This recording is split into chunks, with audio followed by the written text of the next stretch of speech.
Hello YouTube! Today in the Naughty Librarian I am doing my March wrap-up. Now that it's spring, it means two things. One, I can bring books outside and enjoy reading them in nature. And two, I am covered in bug bites from reading outside in nature. Seriously, I don't know what it is about me in particular, but like, bugs will always bite me more than anyone else. It's like I'm catnip for bugs. I'm like bug nip, for real. YouTube, guess what?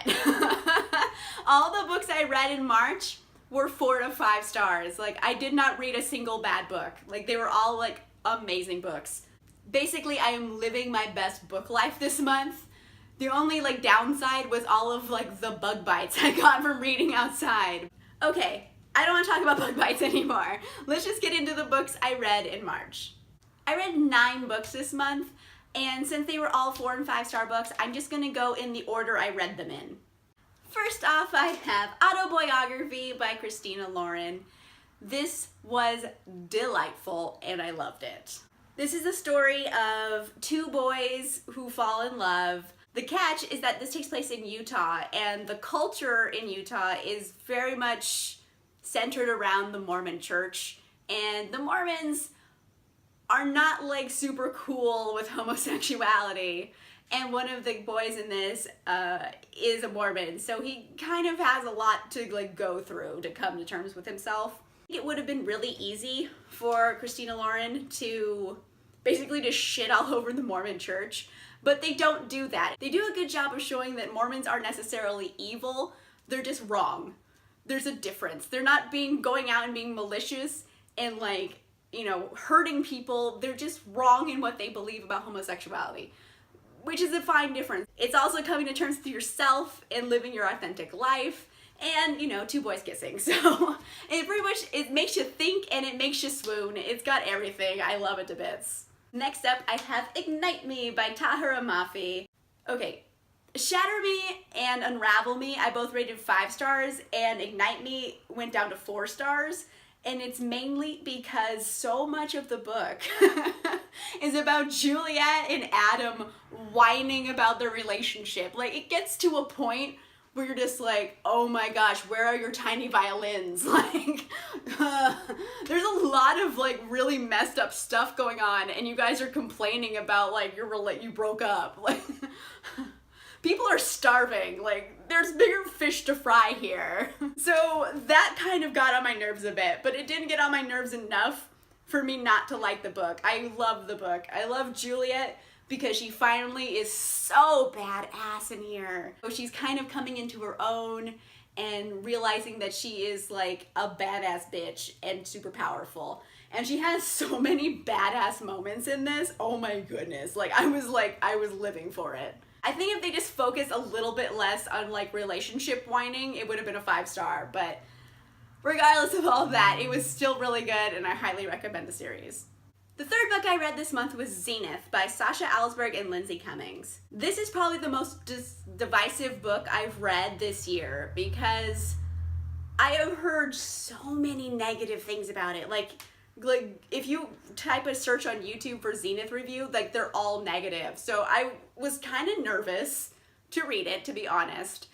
And then I went in with like kind of low expectations because I was like, you know what? I don't want to go in and think this book is hateful and stupid and then hate read it. I want to go in and like assume it's going to be good. So that's what I did. I went in, I'm like, okay, let's see what they got. And you know what? I kind of liked it. It really wasn't that bad. I think people are just shitting on it because it's popular to shit on it, but like, I gave it 3.5 out of 5 stars. Like, it wasn't bad. It was pretty good. I understand the criticism because a lot of people say like, oh, they do all these things and there's all this weird sci-fi stuff that makes no sense. And I'm like, it's weird sci-fi stuff. Does it have to make sense? Can't things just be cool for the sake of being cool? Like, are we all forgetting we're reading books because we like to see weird sci-fi stuff? Like, what did you think you were gonna get? And a lot of like people had problems with the structure of it, and I understand that criticism because it is kind of like abrupt because there's so many different perspectives. Like, there's a lot of different perspectives that they wrote this book from, and they jump to different perspectives kind of willy-nilly. and it doesn't really make sense until you get to the end of the book. And then you're like, oh, I get it. So I recommend reading this book. Go in just thinking, hey, I'm gonna read something that might not make sense, but it's just gonna be cool for the sake of it. And then you'll actually enjoy this book, because I don't know why people are shitting all over it. I think maybe their expectations are way too high. Like, it's just a silly sci-fi book. The fourth book I read this month was The Cruel Prince by Holly Black. Oh my gosh, YouTube.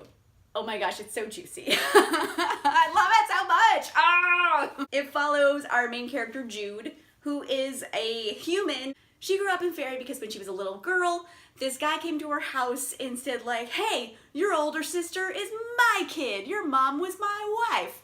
And so he gets really mad, yada, yada, yada. He kills both of her parents in front of her, and then takes her twin sister and her older sister back to fairyland to raise them as his own. So basically she's been raised by the guy who murdered her parents in front of her, and she lives in the land of fairies where everyone treats her like dirt and like tries to kill her a lot. So it's safe to say her whole life is terror all the time. But the awesome thing about Jude is that she uses that like fear in a way where it like fuels her. It doesn't make her into this cowering wuss. Like she like becomes very ambitious, and she becomes very strong and cunning. She basically becomes a Slytherin, but like not evil. Oh my gosh, like the ending, you guys. The ending, oh my gosh, it's so juicy. Like, I cannot wait for the sequel, The Wicked King, because it comes out in January of 2019. So it's like a long wait, and I know arcs are out, and I will do questionable things to get my hands on an arc of it because I want it now. The fifth book I read this month is A Shadow Bright and Burning by Jessica Cluse. I heard Jessica Cluse describe her book, and that's what really sold me on it. She basically said it's Victorian London, except for the fact that there's monsters roaming the countryside, and magicians and wizards are there to like help defend the people from monsters. And I'm like, okay, totally down. That sounds awesome. The only thing that was like holding me back was that it was set in Victorian London, and I really don't like Victorian stories. Like a lot of Victorian stories end up being is like steampunk nonsense, and it does like wheels and gears and cogs, like, I like immediately shut down. Like, it's just nothing I'm interested in.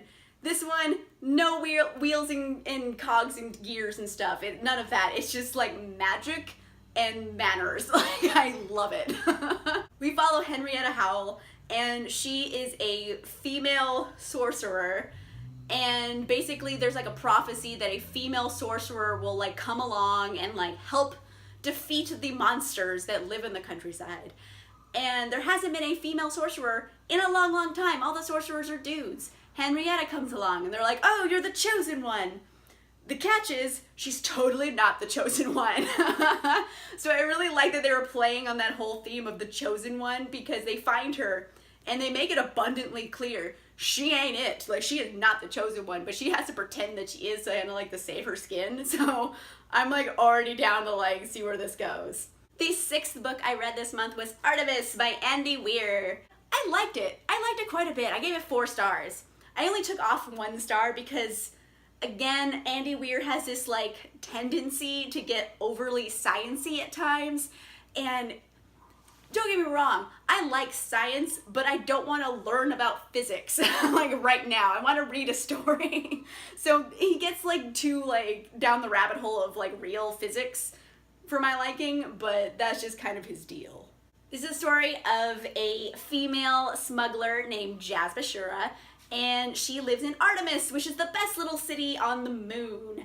And she's also like Mark Watney smart. Like, she can science the shit out of a lot of stuff, which leads her to getting pulled into like a whole corporate espionage scheme with like the mob and all this kind of stuff, and it goes like in a place you don't think is gonna go. So basically you kind of have like a mob crime thriller sci-fi romp that takes place on the moon. Like, what part of that sounds bad to anybody? 7th book I read this month was The Hate U Give by Angie Thomas. This is a story of Star, a teenage girl who witnesses her friend Khalil get murdered by a police officer. Star is a really complex main character. There's part of her that wants to hide and is scared because, I mean, it was the police who murdered her friend. Like, who are you gonna go to for justice? The police are the ones who committed the murder. So there's like a lot of fear there, but the other side of her is like, Khalil deserves better than this, and I should stand up for my friend, and I should stand up for justice and what's right. So it's also about Star finding her voice and using it as a tool for justice. While reading this book, you immediately understand how powerful it is. It's a really deep thought piece on the Black Lives Matter movement. And let's be real for a minute, like, I am a white woman. Like, I don't understand what it's like to be Black in America. I don't. I strive to be an ally though, so step one of being an ally is listening to stories like this, listening and believing them. So I think just reading this book is step one to understanding the situation.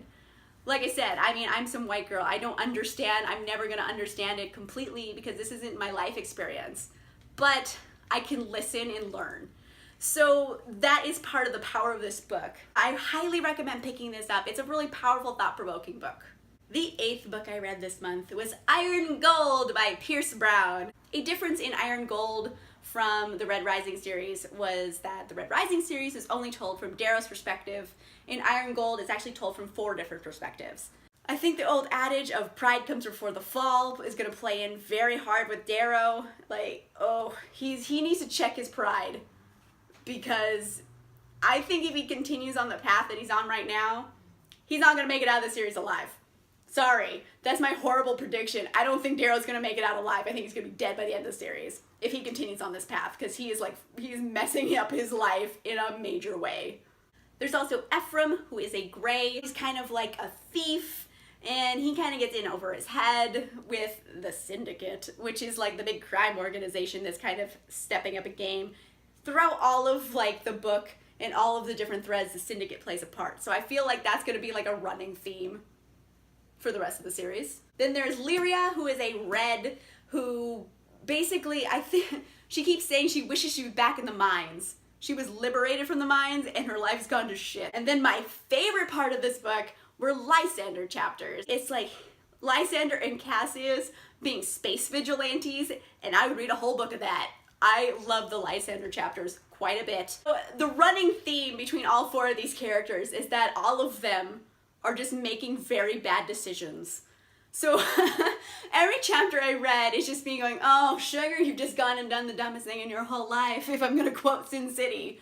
That's what I kept thinking this whole book. But besides all that, obviously this is gonna be a 5-star book even before I went into reading it, because it's Pierce Brown and I love the Red Rising series with a fiery passion. So obviously this is gonna be amazing. The last book I read this month was The Handsome Girl and Her Beautiful Boy by B.T. Gottfried. Oh my goodness, guys. I'm just gonna say it. Art is like the manic pixie dream boy of my soul, and I love him so much. I really love B.T. Gottfried's books because the characters are so lovable. I love them to bits. And this is a story of Art and Z, and basically both of these characters are kind of non-binary. So he's a very feminine boy, and she's a very masculine girl. And when they're together, like, it kind of works. It's a very unique love story, and I highly recommend picking it up. There's a lot of books in the queer YA like genre that are about kids who fit in very particular categories, like gay, straight, bisexual, trans. They fit that category. This is about all those kids who don't really fit any category. The non-binary kids. I don't feel like there's a lot of books written about them in particular, so it's interesting to see that perspective. So highly recommend. It's adorable and fluffy and also kind of thought-provoking and deep at times, and I love it. Whew. Let me know in the comments down below if you have read any of these books, which ones are your favorites, which ones are your least favorites. I want to know what you think. If you like this video, make sure you give it a like, and if you want to see more videos, make sure you subscribe. And I'll see you guys soon.